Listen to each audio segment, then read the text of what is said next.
ਸਾਰਿਆਂ ਨੂੰ ਸਤਿ ਸ਼੍ਰੀ ਅਕਾਲ। ਮੇਰਾ ਨਾਮ ਰਾਜਬੀਰ ਕੌਰ ਹੈ। ਮੈਂ ਬਾਬਾ ਨਾਮਦੇਵ ਸਰਕਾਰੀ ਸੀਨੀਅਰ ਸੈਕੰਡਰੀ ਸਕੂਲ ਘੁਮਾਣ ਜ਼ਿਲ੍ਹਾ ਗੁਰਦਾਸਪੁਰ ਵਿਖੇ ਬਤੌਰ ਪੰਜਾਬੀ ਅਧਿਆਪਿਕਾ ਸੇਵਾ ਨਿਭਾ ਰਹੀ ਹਾਂ। ਅੱਜ ਅਸੀਂ 11ਵੀਂ ਜਮਾਤ ਦੇ 94ਵੀਂ ਪੰਜਾਬੀ ਵਿਸ਼ੇ ਦੇ ਪਾਠਕ੍ਰਮ ਵਿੱਚ ਸ਼ਾਮਿਲ ਆਧੁਨਿਕ ਪੰਜਾਬੀ ਕਾਵਿ ਝਲਕਾਂ ਅਤੇ ਇਤਿਹਾਸ ਪੁਸਤਕ ਵਿੱਚ ਦਰਜ ਪ੍ਰੋਫੈਸਰ ਮੋਹਨ ਸਿੰਘ ਜੀ ਦੀ ਕਵਿਤਾ ਸਿਪਾਹੀ ਦਾ ਦਿਲ ਬਾਰੇ ਗੱਲਬਾਤ ਕਰਾਂਗੇ। ਪੰਜਾਬੀ ਕਵਿਤਾ ਵਿੱਚ ਰੋਮਾਂਟਿਕ ਅਤੇ ਪ੍ਰਗਤੀਵਾਦੀ ਕਵਿਤਾ ਦੇ ਦੌਰ ਦੇ ਮੋਢੀ ਅਤੇ ਪ੍ਰਮੁੱਖ ਚੇਤਨ ਕਵੀ ਪ੍ਰੋਫੈਸਰ ਮੋਹਨ ਸਿੰਘ ਜੀ ਹਨ। ਪ੍ਰੋਫੈਸਰ ਮੋਹਨ ਸਿੰਘ ਜੀ ਇੱਕ ਲੋਕ ਕਵੀ ਵਾਂਗ ਚਰਚਿਤ ਹੋਏ। ਆਪ ਦਾ ਜਨਮ 20 ਅਕਤੂਬਰ 1905 ਈਸਵੀ ਨੂੰ ਪਿੰਡ ਮਰਦਾਨ, ਸੂਬਾ ਸਰਹੱਦ, ਪਾਕਿਸਤਾਨ ਵਿਖੇ ਡਾਕਟਰ ਜੋਧ ਸਿੰਘ ਦੇ ਘਰ ਹੋਇਆ।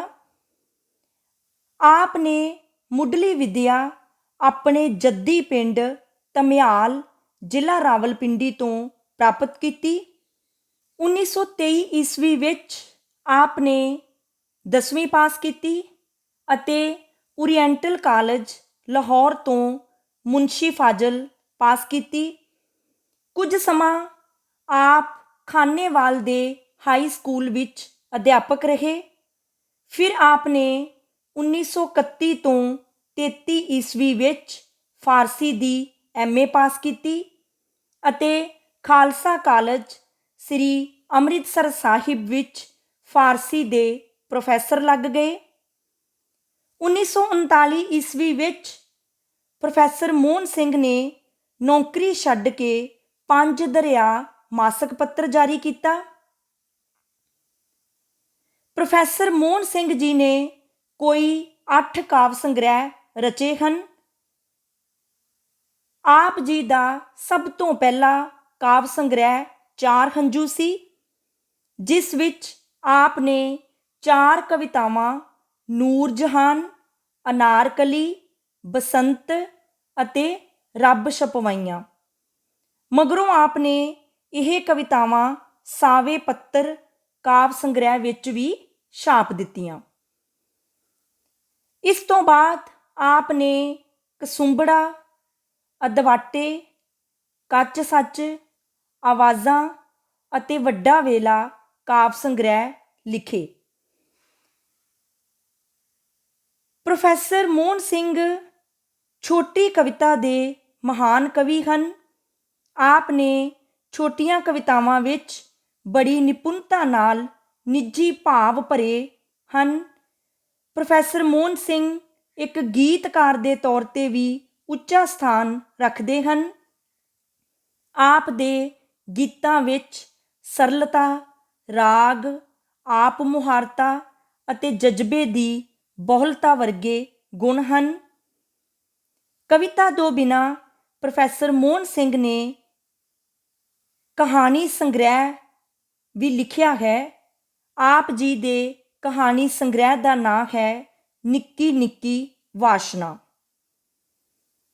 ਇਸ ਪ੍ਰਕਾਰ ਪ੍ਰੋਫੈਸਰ ਮੋਹਨ ਸਿੰਘ ਪੰਜਾਬੀ ਸਾਹਿਤ ਦੇ ਉੱਘੇ ਸਾਹਿਤਕਾਰ ਹੋਏ ਹਨ।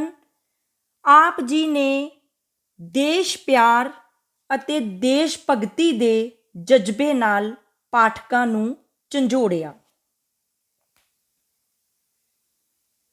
ਸਾਡੇ 11ਵੀਂ ਜਮਾਤ ਦੇ 94ਵੀਂ ਪੰਜਾਬੀ ਵਿਸ਼ੇ ਦੇ ਪਾਠਕ੍ਰਮ ਵਿੱਚ ਪ੍ਰੋਫੈਸਰ ਮੋਹਨ ਸਿੰਘ ਜੀ ਦੀ ਸ਼ਾਮਿਲ ਕਵਿਤਾ ਦਾ ਨਾਂ ਹੈ ਸਿਪਾਹੀ ਦਾ ਦਿਲ। ਇਸ ਕਵਿਤਾ ਵਿੱਚ ਕਵੀ ਨੇ ਜੰਗ ਵਿੱਚ ਜਾ ਰਹੇ ਇੱਕ ਪੰਜਾਬੀ ਸਿਪਾਹੀ ਦੀ ਦੇਸ਼ ਭਗਤੀ, ਬਹਾਦਰੀ, ਨਿਡਰਤਾ ਅਤੇ ਕੁਰਬਾਨੀ ਦੀ ਭਾਵਨਾ ਨੂੰ ਪੇਸ਼ ਕੀਤਾ ਹੈ। ਜੰਗ ਵਿੱਚ ਜਾ ਰਿਹਾ ਸਿਪਾਹੀ ਵਿਛੋੜੇ ਕਾਰਨ ਰੋ ਰਹੀ ਆਪਣੀ ਪਤਨੀ ਨੂੰ ਸੰਬੋਧਨ ਕਰਕੇ ਕਹਿੰਦਾ ਹੈ, ਵਾਗਾਂ ਛੱਡ ਦੇ ਹੰਝੂਆਂ ਵਾਲੀਏ ਨੀ, ਪੈਰ ਧਰਨ ਦੇ ਮੈਨੂੰ ਰਕਾਬ ਉੱਤੇ। ਸਾਡੇ ਦੇਸ਼ ਤੇ ਬਣੀ ਏ ਭੀੜ ਭਾਰੀ, ਟੁੱਟ ਪਏ ਨੇ ਵੈਰੀ ਪੰਜਾਬ ਉੱਤੇ। ਰੋ ਰੋ ਕੇ ਪਾਣੀ ਨਾ ਫੇਰ ਐਵੇਂ, ਮੇਰੇ ਸੋਹਣੇ ਪੰਜਾਬ ਦੀ ਆਬ ਉੱਤੇ। ਸਰੂ ਵਰਗੀ ਜਵਾਨੀ ਮੈਂ ਫੂਕਣੀ ਏ, ਬਹਿ ਗਏ ਭੂੰਡ ਜੇ ਆ ਕੇ ਗੁਲਾਬ ਉੱਤੇ। ਕਿਹੜੀ ਗੱਲੋਂ ਤੂੰ ਹੌਕੇ ਤੇ ਲਏ ਹੌਕਾ, ਕਿਹੜੀ ਗੱਲੋਂ ਤੂੰ ਅੱਖਾਂ ਸੁਜਾਈਆਂ ਨੇ। ਲਾਂਘੇ ਪੰਜਾਂ ਦਰਿਆਵਾਂ ਦੇ ਸੰਨ ਥੋੜ੍ਹੇ, ਜੋ ਤੂੰ ਹੋਰ ਦੋ ਨਦੀਆਂ ਚੜ੍ਹਾਈਆਂ ਨੇ। ਵਾਗਾਂ ਸ਼ਬਦ ਦਾ ਅਰਥ ਹੈ ਘੋੜੇ ਦੀ ਲਗਾਮ ਨੂੰ ਬੱਧੀ ਡੋਰ। ਹੰਝੂਆਂ ਵਾਲੀਏ ਭਾਵ ਕਵੀ ਆਪਣੀ ਰੋ ਰਹੀ ਪਤਨੀ ਨੂੰ ਸੰਬੋਧਨ ਕਰਦਾ ਹੈ।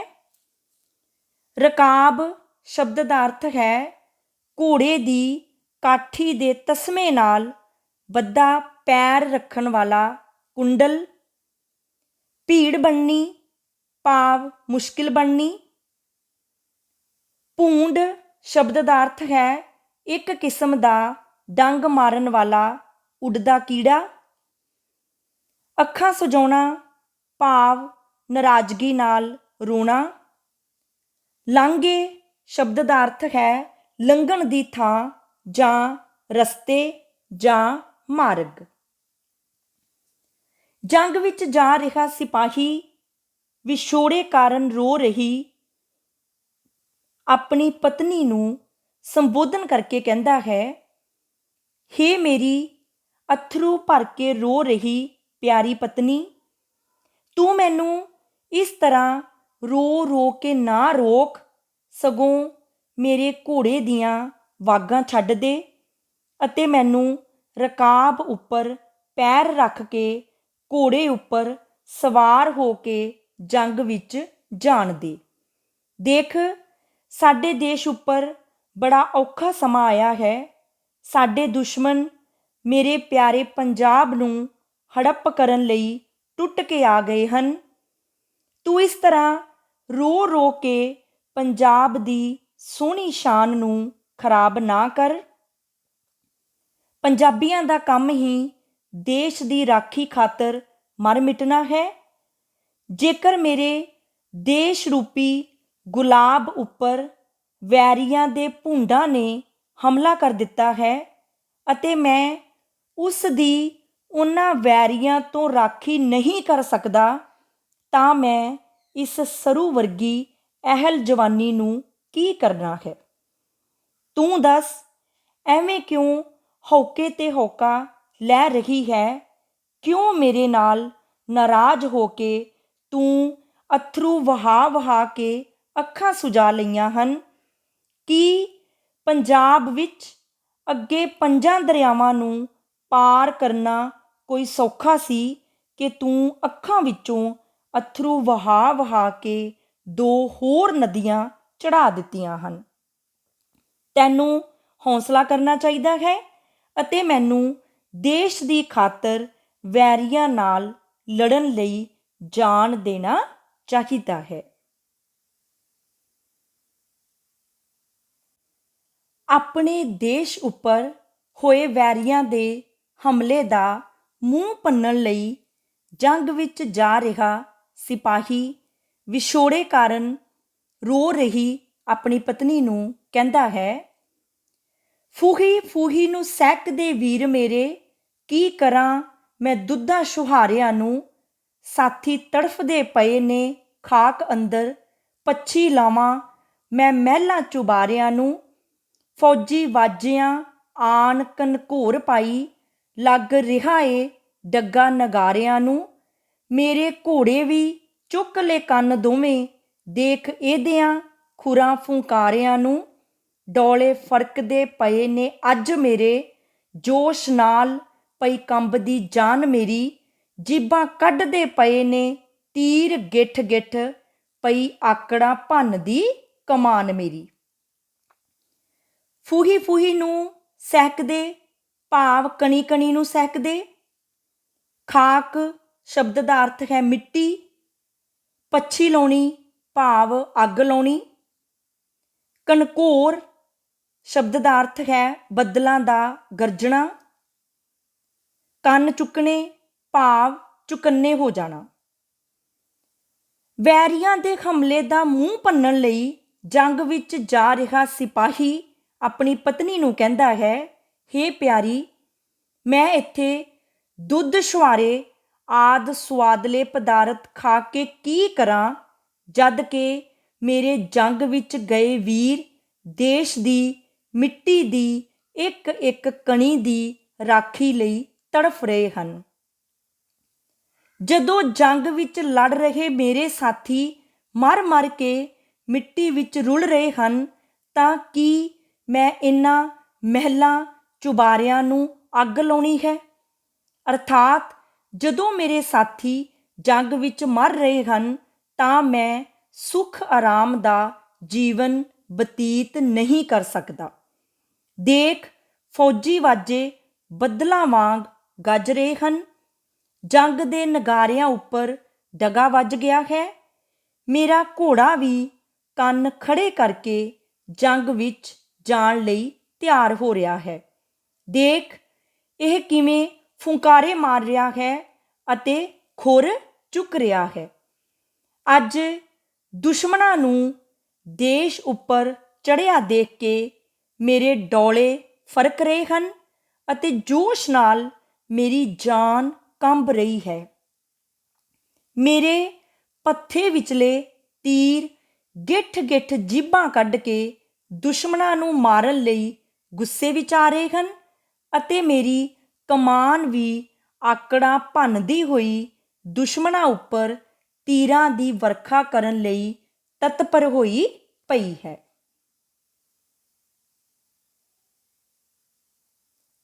ਵਿੱਚ ਰੰਗ ਦੇ ਮਸਤ ਮਲੰਗ ਹੋ ਕੇ ਲਾਈਏ ਤਾਰੀਆਂ ਅਸੀਂ ਝਨਾ ਅੰਦਰ, ਵਿੱਚ ਜੰਗ ਦੇ ਤਲੀ ਤੇ ਜਾਨ ਧਰ ਕੇ ਲੜੀਏ ਅਸੀਂ ਤਲਵਾਰਾਂ ਦੀ ਛਾਂ ਅੰਦਰ, ਵਿੱਚ ਰੰਗ ਦੇ ਛਿੰਝਾਂ ਤੇ ਘੋਲ ਪਾਈਏ, ਢੋਲੇ ਗਾਈਏ ਹਲਾਂ ਤੇ ਗਾਹ ਅੰਦਰ, ਵਿੱਚ ਜੰਗ ਦੇ ਖੂਨ ਦੀ ਲਾ ਮਹਿੰਦੀ ਪਾਈਏ ਬਾਂਹ ਤਲਵਾਰ ਦੀ ਬਾਂਹ ਅੰਦਰ, ਅਸੀਂ ਪੰਜਾਂ ਦਰਿਆਵਾਂ ਦੇ ਸ਼ੇਰ ਦੂਲੇ, ਦੋਹਾਂ ਦੇਵੀਆਂ ਨੂੰ ਨਮਸਕਾਰ ਸਾਡੀ, ਵਿੱਚ ਰੰਗ ਦੇ ਦੇਵੀ ਹੈ ਨਾਰ ਸਾਡੀ, ਵਿੱਚ ਜੰਗ ਦੇ ਦੇਵੀ ਕਟਾਰ ਸਾਡੀ।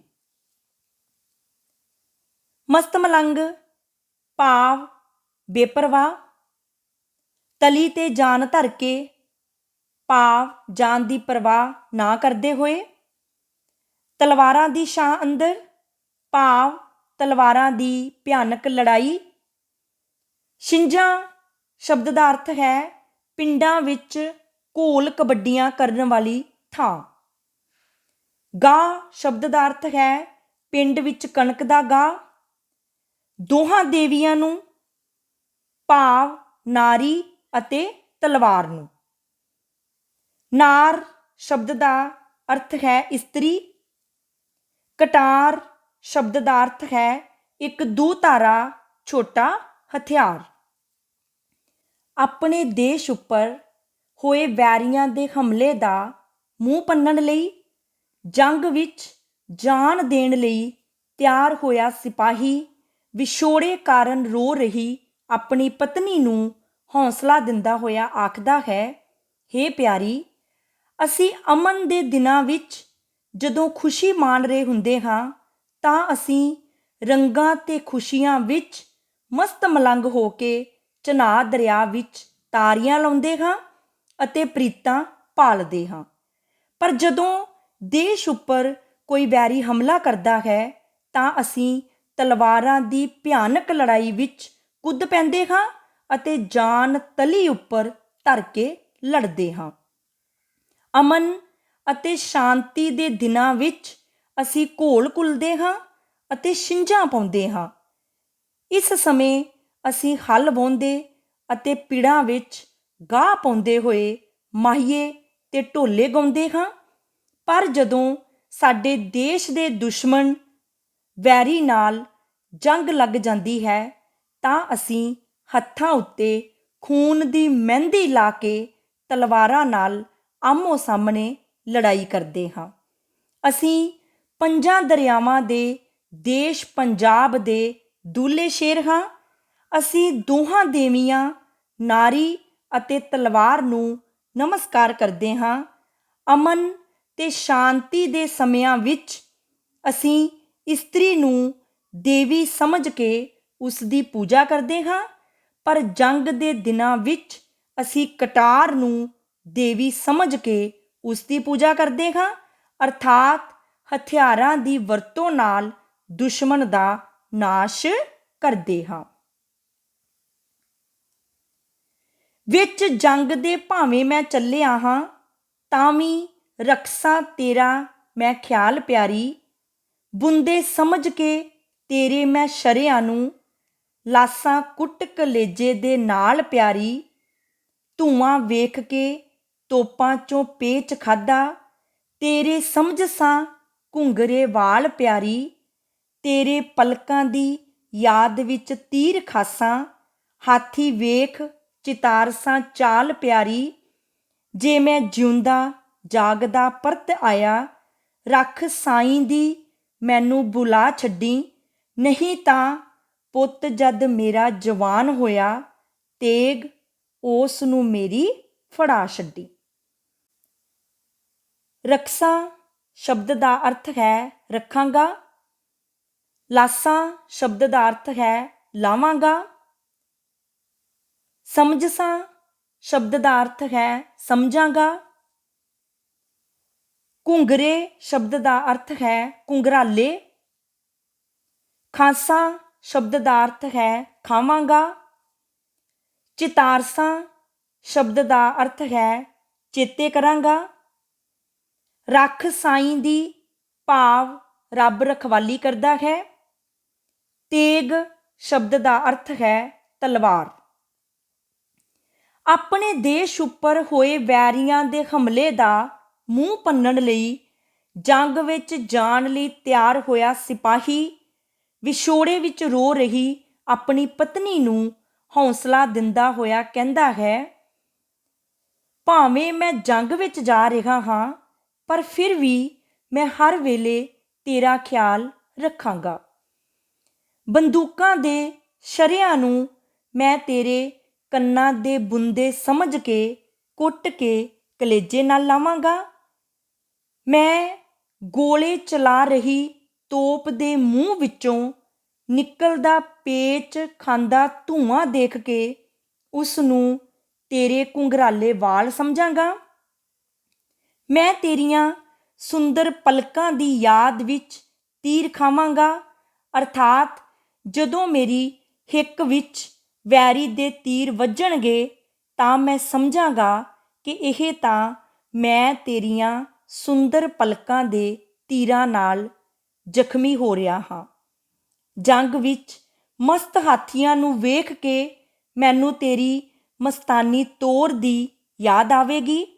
ਹੇ ਪਿਆਰੀ, ਜੇ ਮੈਂ ਲੜਾਈ ਵਿੱਚੋਂ ਜਿਉਂਦਾ ਜਾਗਦਾ ਵਾਪਸ ਆ ਗਿਆ ਤਾਂ ਇਹ ਸਮਝੀ ਕਿ ਮੈਨੂੰ ਰੱਖਣ ਵਾਲਾ ਰੱਬ ਹੈ, ਪਰੰਤੂ ਜੇਕਰ ਮੈਂ ਜਿਉਂਦਾ ਜਾਗਦਾ ਨਾ ਪਰਤ ਸਕਿਆ ਅਤੇ ਜੰਗ ਵਿੱਚ ਸ਼ਹੀਦ ਹੋ ਗਿਆ ਤਾਂ ਮੇਰੀ ਕੁਰਬਾਨੀ ਦੀ ਲੀਹ ਨੂੰ ਕਾਇਮ ਰੱਖਣ ਲਈ ਜਦੋਂ ਮੇਰਾ ਪੁੱਤਰ ਜਵਾਨ ਹੋਵੇਗਾ, ਮੇਰੀ ਤਲਵਾਰ ਉਸ ਦੇ ਹੱਥ ਵਿੱਚ ਫੜਾ ਕੇ ਉਸ ਨੂੰ ਦੇਸ਼ ਦੀ ਰਾਖੀ ਲਈ ਤੋਰ ਦੇਵੀਂ। ਇਹ ਸੀ ਪ੍ਰੋਫੈਸਰ ਮੋਹਨ ਸਿੰਘ ਜੀ ਦੀ ਕਵਿਤਾ ਸਿਪਾਹੀ ਦਾ ਦਿਲ। ਇਸ ਕਵਿਤਾ ਦਾ ਕੇਂਦਰੀ ਜਾਂ ਅੰਤਰੀਵ ਭਾਵ ਇਹ ਹੈ ਕਿ ਜੰਗ ਵਿੱਚ ਜਾ ਰਿਹਾ ਪੰਜਾਬੀ ਸਿਪਾਹੀ ਆਪਣੇ ਸਾਰੇ ਸੁੱਖ ਕੁਰਬਾਨ ਕਰਕੇ ਵੈਰੀਆਂ ਦਾ ਮੂੰਹ ਭੰਨਣ ਲਈ ਤਿਆਰ ਹੋ ਜਾਂਦਾ ਹੈ। ਪੰਜਾਬ ਦਾ ਸਿਪਾਹੀ ਅਮਨ ਅਤੇ ਸ਼ਾਂਤੀ ਵਿੱਚ ਨਾਰੀ ਦੀ, ਪਰ ਜੰਗ ਵਿੱਚ ਕਟਾਰ ਦੀ ਪੂਜਾ ਕਰਦਾ ਹੈ। ਉਹ ਜੰਗ ਵਿੱਚ ਮਰਨ ਤੋਂ ਨਹੀਂ ਡਰਦਾ, ਸਗੋਂ ਇਹ ਇੱਛਾ ਕਰਦਾ ਹੈ ਕਿ ਉਸ ਦੇ ਮਰਨ ਮਗਰੋਂ ਉਸ ਦਾ ਪੁੱਤਰ ਵੀ ਦੇਸ਼ ਲਈ ਕੁਰਬਾਨੀ ਦੇਣ ਲਈ ਨਿੱਤਰ ਪਵੇ। ਇਹ ਸੀ ਆਧੁਨਿਕ ਪੰਜਾਬੀ ਕਾਵਿ ਦੇ ਕਵੀ ਪ੍ਰੋਫੈਸਰ ਮੋਹਨ ਸਿੰਘ ਦੀ ਕਵਿਤਾ ਸਿਪਾਹੀ ਦਾ ਦਿਲ। ਇਸ ਕਵਿਤਾ ਦਾ ਵਿਸ਼ਾ ਇੱਕ ਪੰਜਾਬੀ ਸਿਪਾਹੀ ਦੀ ਦੇਸ਼ ਦੀ ਰਾਖੀ ਲਈ ਕੁਰਬਾਨੀ ਕਰਨ ਦੀ ਭਾਵਨਾ ਹੈ। ਕਵੀ ਦੁਆਰਾ ਨੌਜਵਾਨ ਸਿਪਾਹੀ ਦੀ ਦੇਸ਼ ਭਗਤੀ, ਬਹਾਦਰੀ, ਨਿਡਰਤਾ ਅਤੇ ਕੁਰਬਾਨੀ ਦੀ ਭਾਵਨਾ ਨੂੰ ਬਿਆਨ ਕਰਨ ਦਾ ਢੰਗ ਰੌਚਕ ਅਤੇ ਜਜ਼ਬੇ ਭਰਪੂਰ ਹੈ। ਸ਼ਬਦ ਚੋਣ ਸੁੰਦਰ ਅਤੇ ਭਾਵਾਂ ਦੇ ਅਨੁਕੂਲ ਹੈ। ਔਖੇ ਤੋਂ ਔਖੇ ਵਿਚਾਰ ਅਤੇ ਸੂਖਮ ਜਜ਼ਬੇ ਨੂੰ ਸਹਿਜ, ਸਪਸ਼ਟ ਅਤੇ ਸਰਲ ਢੰਗ ਨਾਲ ਪੇਸ਼ ਕੀਤਾ ਗਿਆ ਹੈ। ਇਸ ਤਰ੍ਹਾਂ ਕਵੀ ਨੇ ਪੰਜਾਬੀਆਂ ਦਾ ਦੇਸ਼ ਪਿਆਰ, ਬਹਾਦਰੀ ਅਤੇ ਆਨੰਦਮਈ ਜੀਵਨ ਜਿਊਣ ਦੇ ਜਜ਼ਬੇ ਨੂੰ ਪ੍ਰਗਟ ਕੀਤਾ ਹੈ। ਧੰਨਵਾਦ।